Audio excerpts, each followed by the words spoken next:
Get up. The main seat is for my mother, my daughter-in-law whispered, just as the caterer placed a $12,860 invoice in front of me. For a moment I thought I had misheard her. The banquet hall was full of soft piano music, clinking glasses, and women laughing over champagne they had not paid for. A white linen napkin rested in my lap. My navy dress, the one Henry always said made my eyes look brighter, was smoothed carefully over my knees. At 69 I had learned not to expect much from family gatherings anymore, but I had still hoped Mother's Day might be different. Brittany had called it a celebration of the women who held the family together. She had used that exact phrase 3 weeks earlier, her voice sweet as honey over the phone. "Margaret, you are the heart of this family," she had said.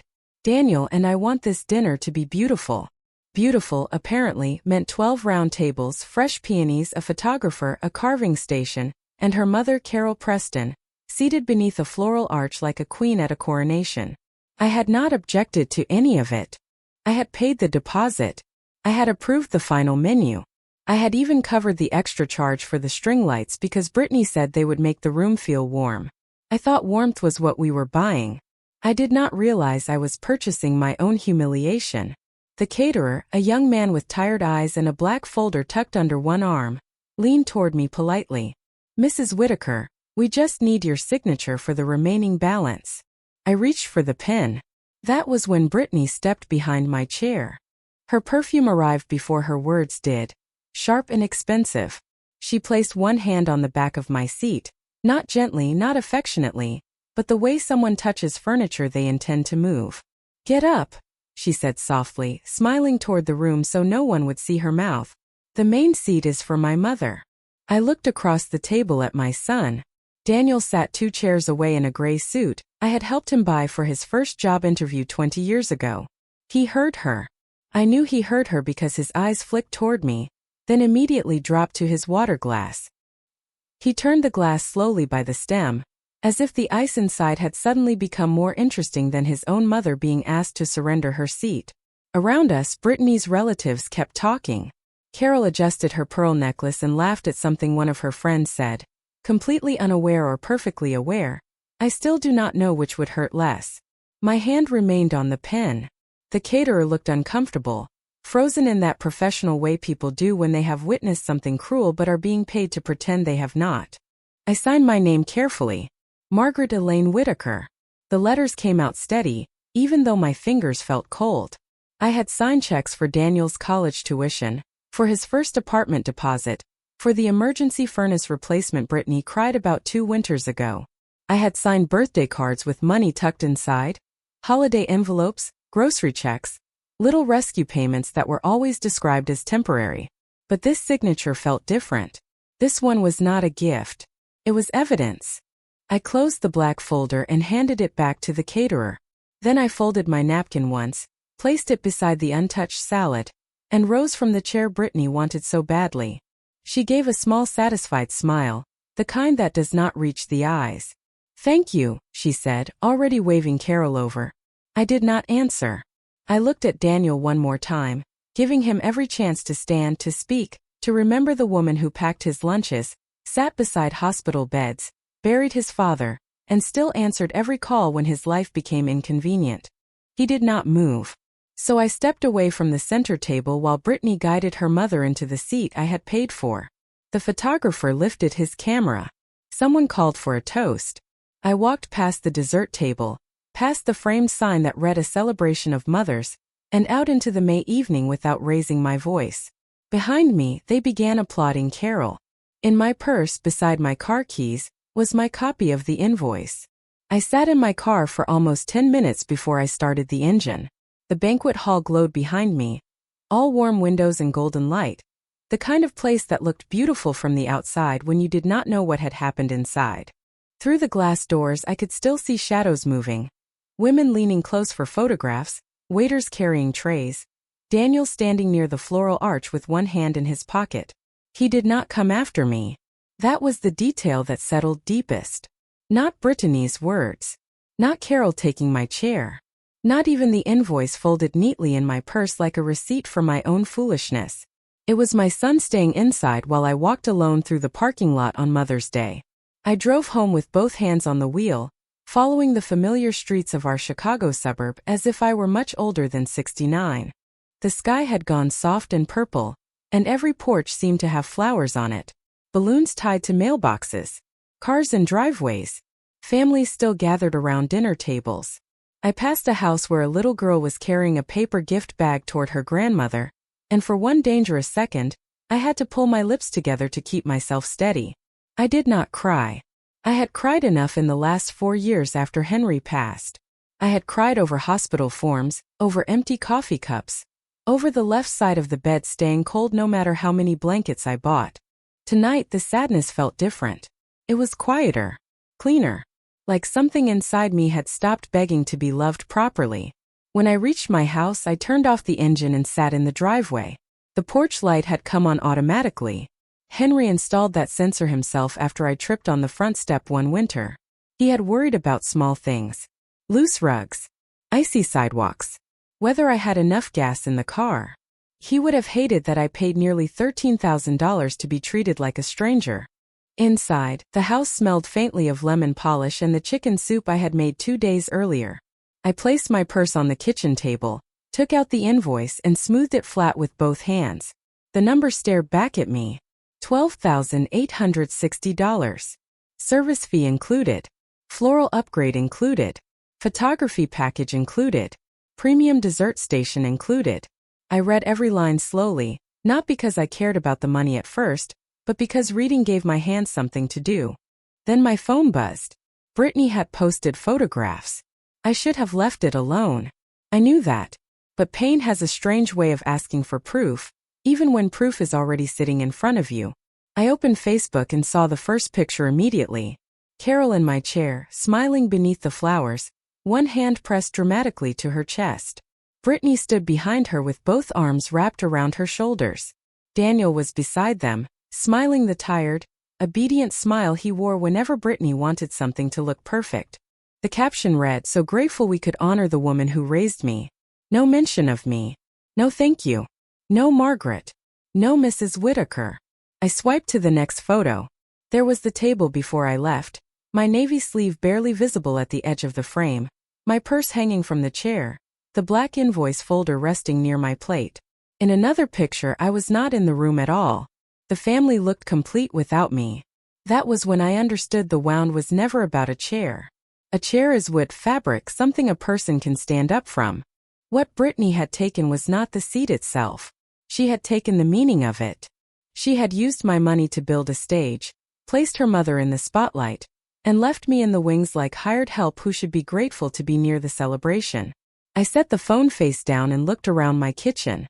Henry's photograph sat on the windowsill, his smile caught in summer sunlight from a lake trip years ago. I touched the edge of the frame. "You saw it, did you not?" I whispered. The house answered with its usual quiet. The refrigerator hummed. The clock ticked above the stove.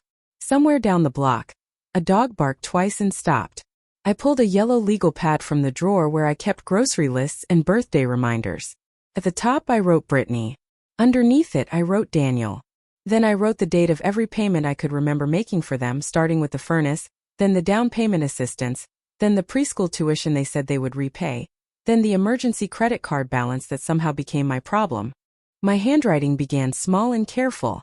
By the bottom of the page it was firm. For the first time that evening I did not feel invisible. I felt awake. 3 weeks before that dinner, Brittany called me on a Tuesday morning, while I was sorting Henry's old fishing lures into a shoebox. I remember the sunlight on the kitchen table, thin and pale, and the way her name lit up my phone like an opportunity one should have known better than to trust. She did not usually call without needing something. Text messages were her habit. Short little instructions disguised as updates. Can you pick up Ethan at school? Can you bring your apple pie? Can you watch the house while we are in Florida? But that morning she called, and when I answered, her voice was warm enough to make me sit down. "Margaret, I have been thinking about Mother's Day," she said. "This year should be special." I smiled before I could stop myself. Old hope is embarrassing that way. It rises even after being stepped on. "That sounds nice," I told her. "Were you thinking of brunch?" She gave a soft laugh. "Not just brunch. Something elegant. Something Daniel will remember. Something that honors the women who made this family what it is. Those words found the lonely place in me and settled there. Since Henry died, holidays had become smaller and stranger. Daniel still called, but often from his car, distracted by traffic or work or Brittany asking him something in the background. Family dinners happened when Brittany decided they happened. Invitations came late. Details changed. I had learned to act grateful for whatever scraps of belonging were offered. So when she said the women who made this family what it is, I believe she meant me, at least in part. Brittany told me she had found a lovely banquet hall in Naperville, not too far from anyone, with parking close to the entrance and a private room overlooking a garden courtyard. I know you do not like driving downtown anymore, she added, as if this choice had been made with my comfort in mind. Then her voice dipped. The only problem is the deposit. Daniel has been under so much pressure this month. Payroll, insurance, the roof repair. I hate even bringing it up. There it was. The small door opening. The place where I was expected to step in. I looked across the kitchen at Henry's photograph and heard his old warning in my mind. Do not let guilt write checks your heart cannot afford. But Henry was gone and Daniel was my son, and Brittany had said Mother's Day would be special. How much is the deposit? I asked. She hesitated just long enough to seem ashamed. $4,000. But we would pay you back after things settle. That word had fooled me for years. I wrote the check that afternoon and dropped it in the mail before dinner. 2 days later, Brittany sent me a photograph of linen samples. Ivory or champagne? She asked. I chose ivory. She sent 3 centerpiece options. I chose the peonies because Henry used to plant them along our fence. She sent the menu and said Daniel wanted the beef tenderloin because he remembered I liked it. I approved the upgrade. Each little decision made me feel included.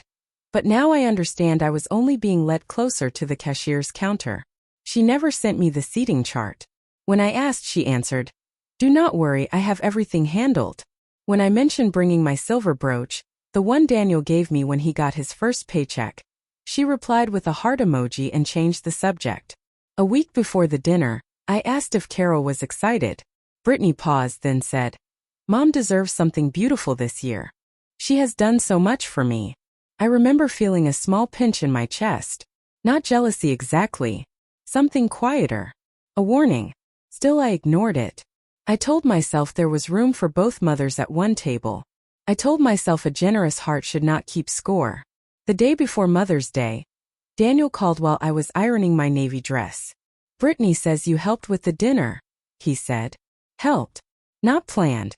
Not paid. Helped. I waited for him to say thank you. He cleared his throat and asked if I could arrive 30 minutes early in case the caterer needed anything.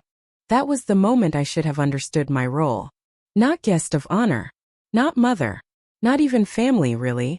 Just the woman dependable enough to arrive early, pay quietly, and smile from wherever Brittany decided to place her. I did not see Brittany clearly all at once. That is the shame of it. People like her do not usually walk into a family wearing cruelty openly. They arrive with compliments, with organized calendars, with pretty thank you cards and a voice that sounds respectful in front of witnesses. For years, I told myself I was lucky Daniel had married a woman who kept everything running so smoothly. She remembered birthdays, chose matching outfits for family photographs, booked restaurants, arranged holiday menus, and always seemed to know exactly where everyone should sit, stand, smile, and belong. What I did not understand was that she was not organizing our family. She was rearranging it around herself. After that Mother's Day dinner, small memories began returning with a sharpness I could not ignore. Thanksgiving 2 years earlier was the first one I looked at differently. Brittany had invited me to their house and told me to come at noon because she needed help with the turkey. I arrived with 2 pies, a casserole dish wrapped in towels, and the good serving spoon that had belonged to Henry's mother. The kitchen was already crowded, but the dining room table was set beautifully. 12 places, burgundy napkins, gold chargers, little cards with names written in Brittany's careful handwriting. I found Daniel's name at the head, Brittany's at the other end, Carol beside Daniel, Brittany's father beside her, cousins and friends spaced neatly around them. My card was not there. When I asked, Brittany tapped her forehead and laughed. "Oh my goodness, Margaret, I knew I forgot something." We can squeeze you in near the kitchen, so you can get up easily if we need anything. We need anything. I remember standing there with my hands still smelling like pie crust, telling myself it was an accident. Then there was Christmas the year after Henry passed. I had bought matching pajamas for the grandchildren and wrapped them in silver paper. Brittany told me they were keeping Christmas morning private because the children got overwhelmed. I understood. I always tried to understand. Later that afternoon, Daniel sent me one photograph of Ethan and Lily opening gifts, cropped so closely I could barely see the room. That evening, Facebook showed me the rest. Carol on the sofa in red plaid pajamas matching the children. Brittany's sister holding a mug by the fireplace. Daniel laughing in the background. A caption about family traditions. I sat at my kitchen table with my untouched pot roast cooling beside me and tried to convince myself that a photograph did not tell the whole story. But it did. It told me exactly where I had been placed. Outside the frame. Another memory came from the neighborhood barbecue last summer. Daniel had asked me to bring my potato salad because everyone loved it. I made 2 large bowls, packed them in a cooler, and drove 25 minutes in 90-degree heat. When I arrived, Brittany took the cooler from me before I reached the patio. "Perfect," she said. "You saved me so much work." Later, I heard her introduce me to a woman from their church. "This is Daniel's mom," she said brightly. "She helps us out sometimes. Not my mother-in-law. Not Margaret, who raised my husband. Just Daniel's mom, useful in the same way a folding table is useful, brought out when needed, put away when the guests leave." I had laughed politely because the woman was smiling, and because correcting Brittany would have made me look difficult. That was how she operated. She gave me injuries too small to prove and too public to protest. If I spoke up, I would seem sensitive. If I stayed quiet, she gained another inch. A chair moved farther from the center. A name left off a card. A photograph posted without me. A bill handed to me with a smile. Piece by piece, Brittany had not removed me from the family. She had trained everyone to stop noticing I was missing. The cruelest part was Daniel's silence. I used to think he simply hated conflict. After all, he had always been gentle as a boy. When teachers complained, he would stare at his shoes. When Henry raised his voice over broken rules, Daniel would disappear into his room until dinner. I mistook that softness for kindness. But a grown man's silence can become permission.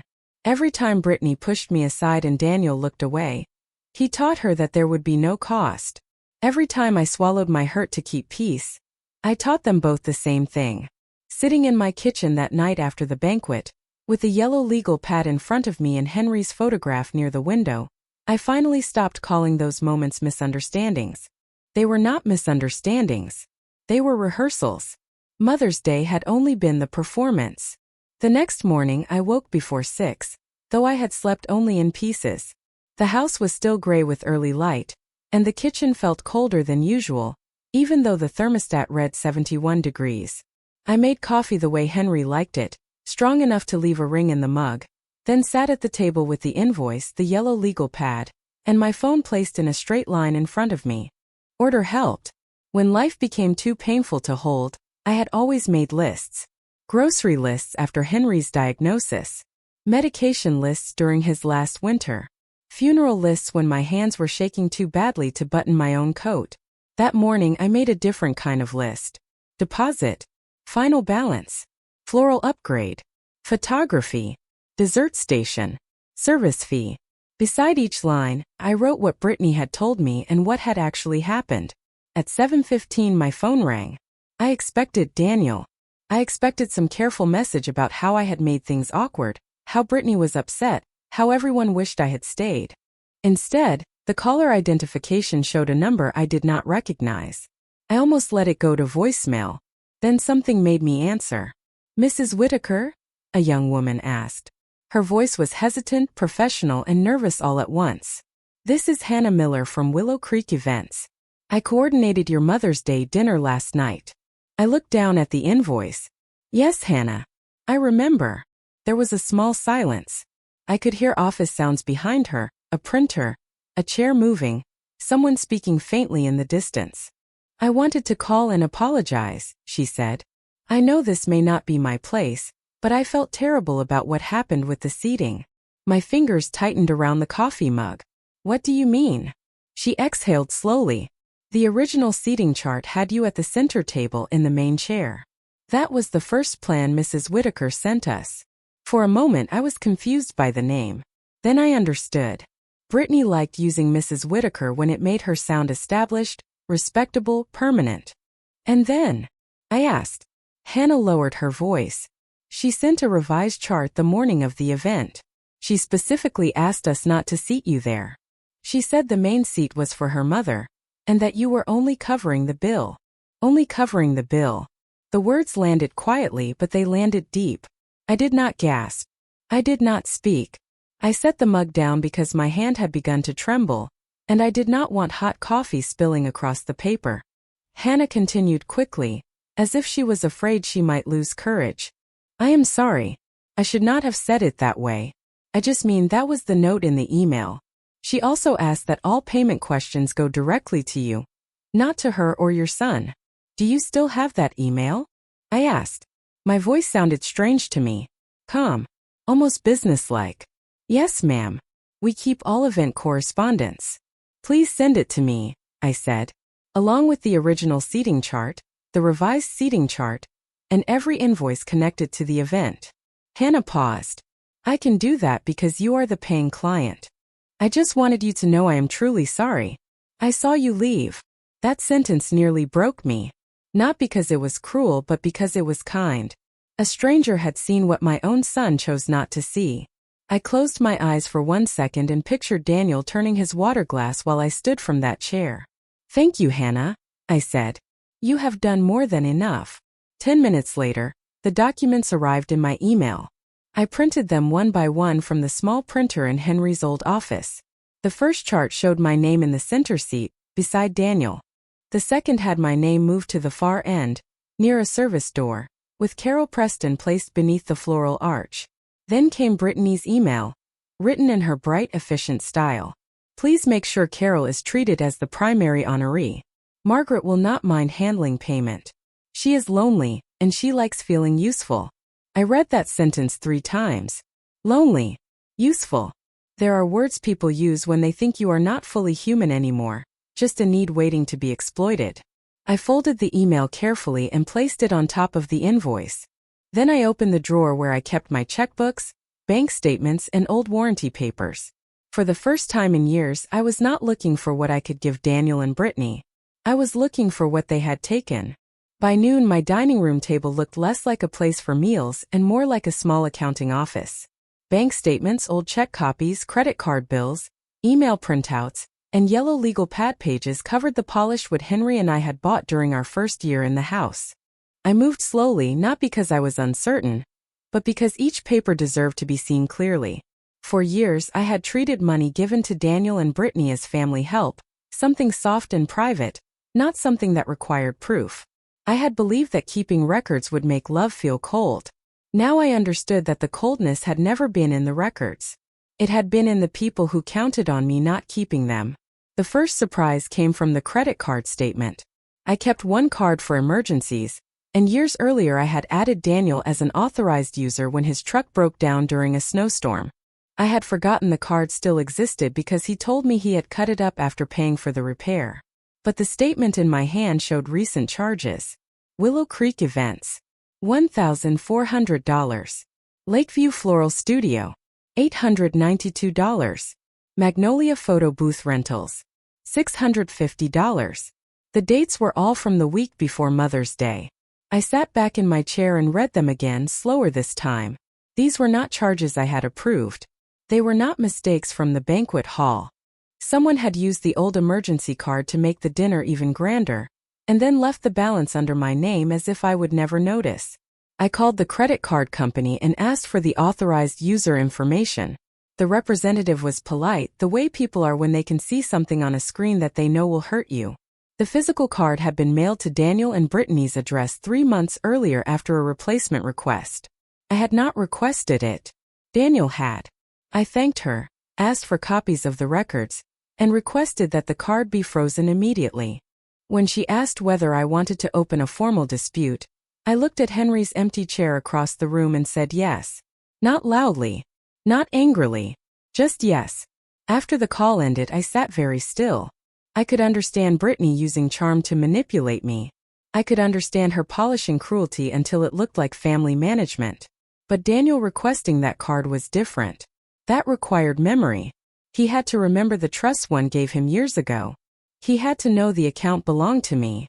He had to decide that my signature, my credit, my fixed income, and my quiet willingness to help were all easier to use than an honest conversation.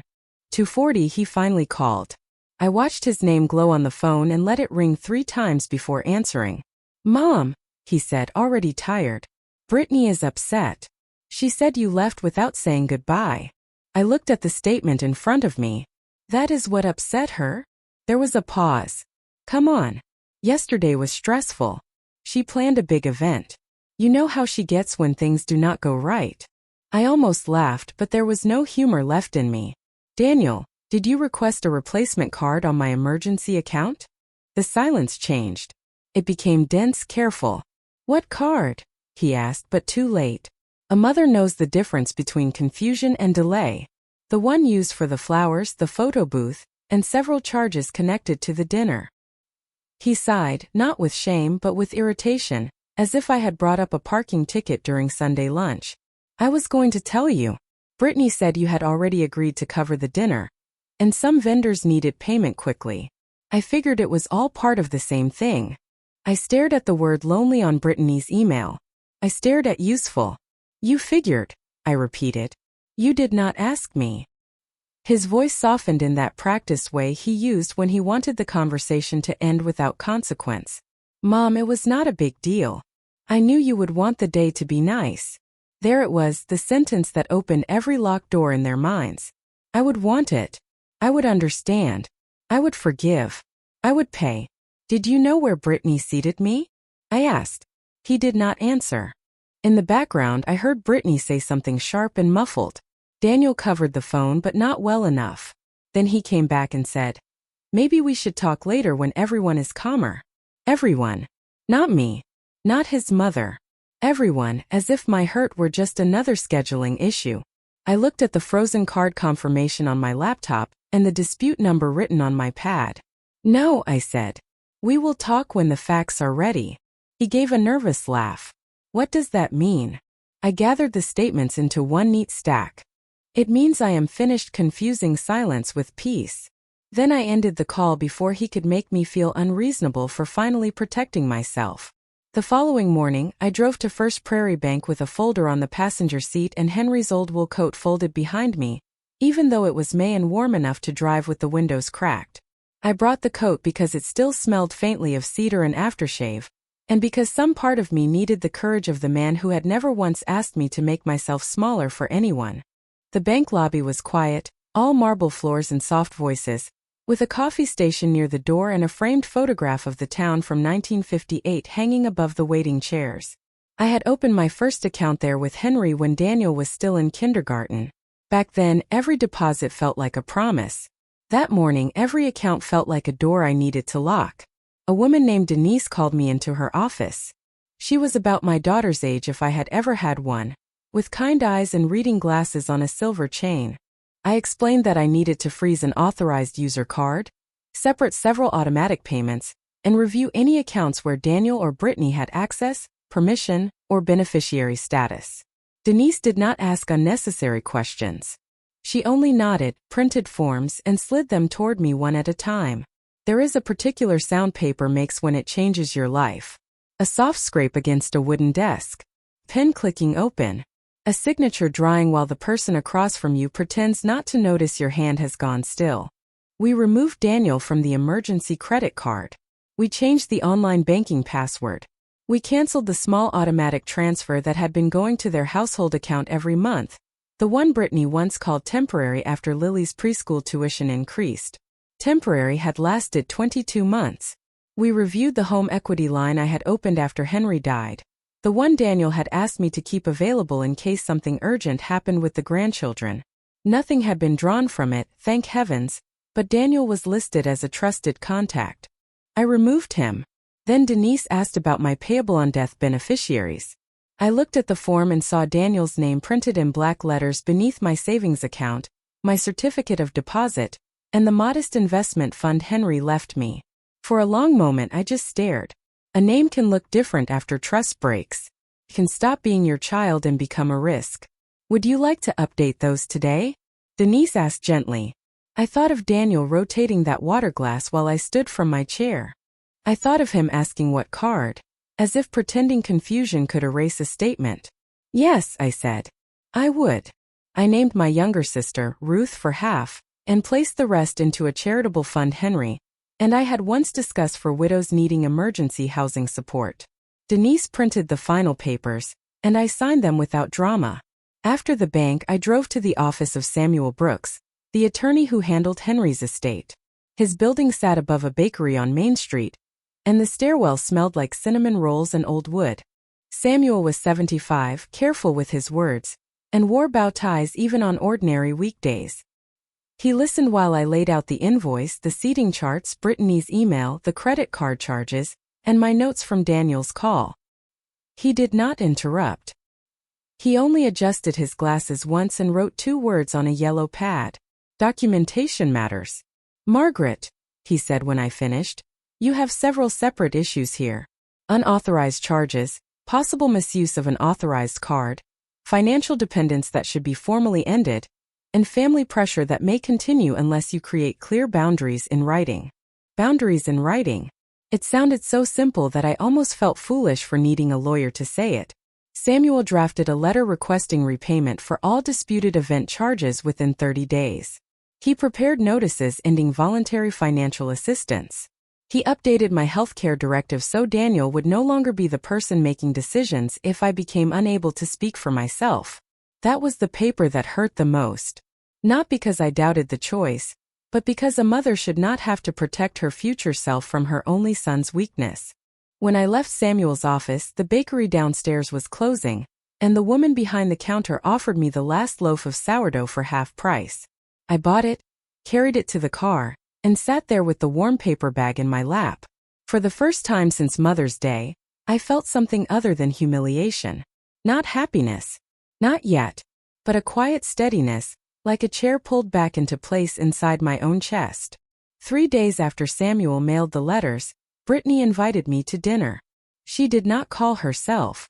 Daniel did, late in the afternoon, using the voice he used when he wanted something unpleasant to sound reasonable. Mom, Brittany thinks we should all sit down and clear the air, he said. I was standing at the kitchen sink, rinsing a coffee cup, watching a robin hop along the fence Henry had painted the summer before he got sick. Does she? I asked. Yes. Her mother will be there too. Brittany feels there were misunderstandings on Mother's Day, and Carol was hurt by how you left. I turned off the faucet and let the silence sit between us. Carol was hurt. Not the woman who paid the bill. Not the woman moved like extra furniture. Carol. What time? I asked. Daniel sounded relieved too quickly. 6:30. Nothing fancy. Just family.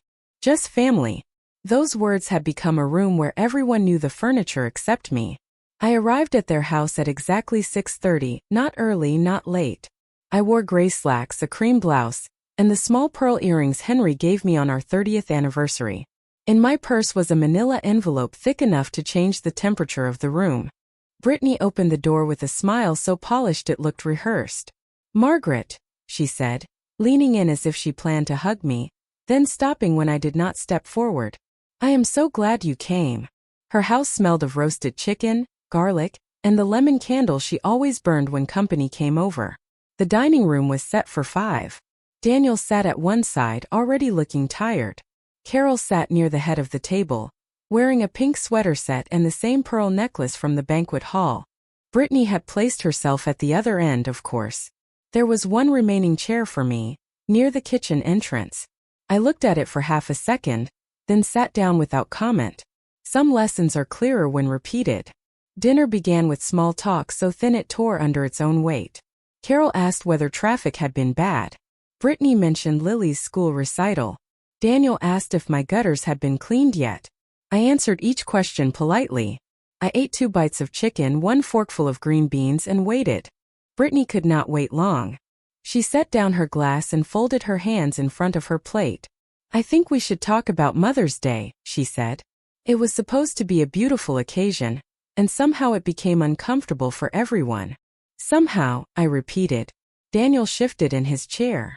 Carol looked at me with an expression that tried to be wounded and dignified at the same time.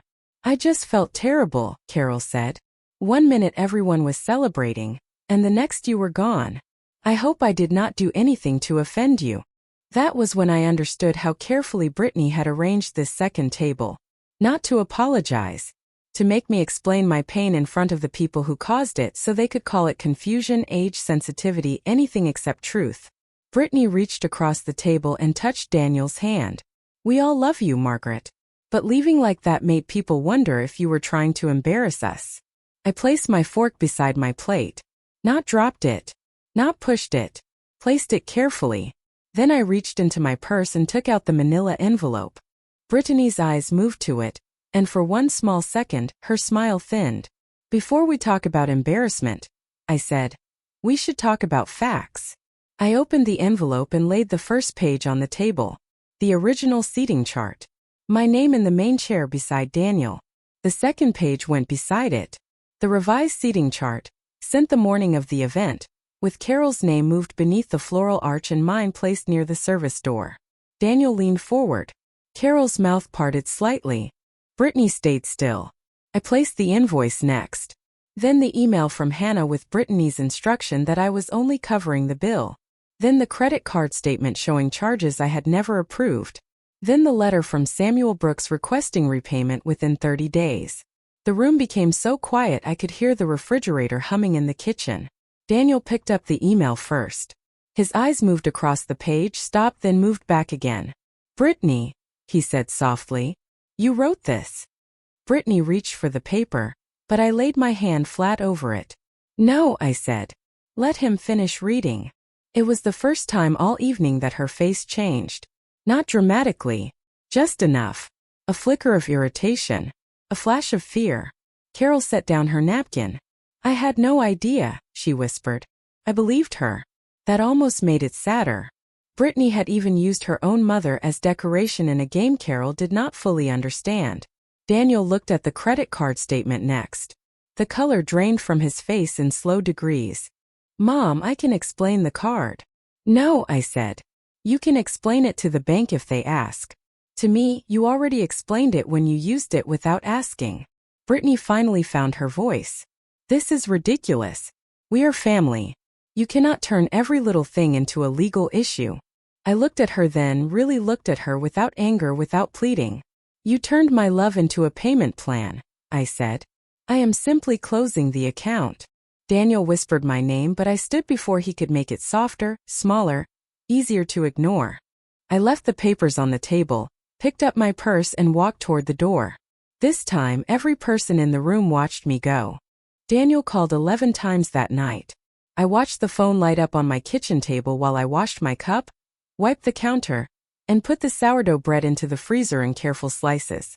There was a time when his name on my screen could pull me out of bed, out of church, out of any quiet moment I had managed to keep for myself. That night, I let every call go unanswered. Not because I hated him. A mother does not stop loving her child in one evening. But love, I had finally learned, was not the same as availability. The next morning he left a voicemail. His voice sounded smaller than it had at dinner. "Mom, I read everything. I did not know Brittany wrote that email. I should have asked about the card.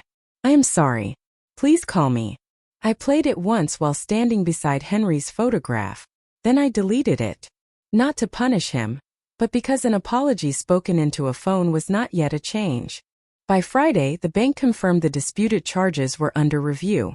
Samuel told me Brittany had received the repayment letter. Because she called his office and accused him of trying to divide a family, he did not understand. He answered in the patient voice I knew well, that families do not need lawyers when everyone behaves honorably. I wish I had seen her face when he said it. Daniel came to my house the following Sunday. I saw his car pull into the driveway just after lunch. He sat there for a minute before walking up the path, holding a paper bag from the bakery under his arm. I opened the door but did not invite him in right away. He looked tired.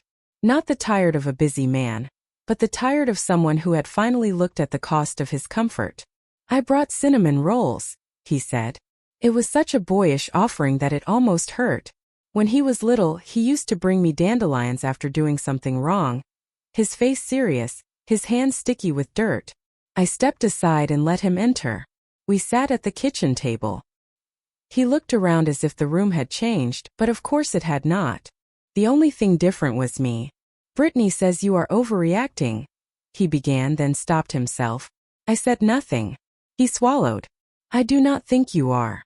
That was the first honest sentence he had given me in a long time. He told me he had believed keeping peace meant staying quiet. He said Brittany handled social things because he was bad at them. He said the card was stupid, careless, something he convinced himself I would forgive because I always had. That is the problem, Daniel, I said. You built your life on my forgiveness without asking what it cost me. He put his face in his hands. I did not comfort him. That may sound harsh, but I had spent years rushing to soften every consequence before he had to feel it. This time I let the silence do its work. After a while he asked what he could do. I told him the truth. Repay what was owed. Speak honestly to the bank. Stop sending Brittany to manage conversations that belonged to him. And understand that my accounts, my home, my future, and my dignity were no longer family resources. He nodded through all of it. Whether he would follow through, I did not know. But I knew this. I was no longer waiting at the edge of their table to find out who would make room for me. Over the next month, life became strangely peaceful. The automatic transfers stopped. The credit card stayed frozen. My new healthcare documents were filed. Ruth drove down from Milwaukee for a weekend, and we planted lavender along the front walkway where Henry's peonies had thinned out. I joined a widow's luncheon at the community center, not because I was lonely in the way Brittany had meant, but because I wanted company that did not come with a bill attached. Carol sent me a handwritten note. It was short, careful, and kind. She said she had not known how the dinner was arranged, and that no woman deserved to be honored at another woman's expense. I believed her. Brittany never apologized. People like her often mistake losing control for being wronged. Daniel started calling every Thursday evening. Sometimes I answered. Sometimes I did not. When I did, I listened for actions, not sorrow. The last photograph from that Mother's Day dinner remained online for weeks. Carol beneath the flowers.